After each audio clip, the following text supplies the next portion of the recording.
Hey, this is John from Branson Cerakote. One of the big things that you keep seeing, especially as a certified applicator, you get kind of updates and things from Cerakote.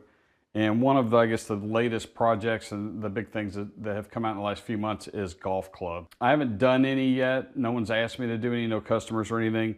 And I haven't really been thrilled about doing my golf clubs. I've got a really expensive set. I've been playing since high school. I'm not very good at it, but I enjoy going out and doing it. But I've not really been overly thrilled about putting my custom clubs in and doing them. Not because I don't believe in the coating, but just because I like them the way they are.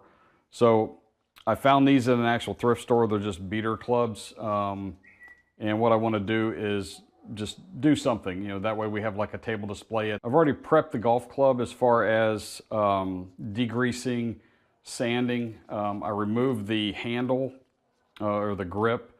Sanded this at about 60 PSI. Just scuffed the aluminum and then whatever this head is made out of, some kind of mild steel, it felt like.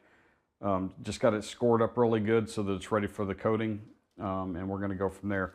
Going to do something a little off the wall.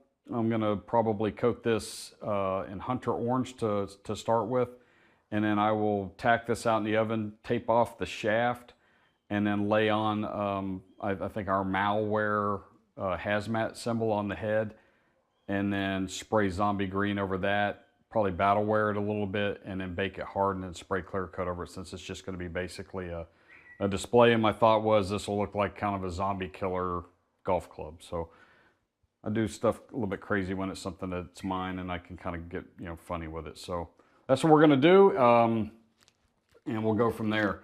As usual, I'm not really going to talk a lot while I'm doing this. It's hard to talk and spray and do all this stuff. So I'll get the kind of end of the video stuff out of the way. Don't forget to like, subscribe, comment, and share.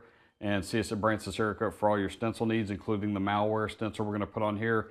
And there'll be photos at the end of the video showing you the final project.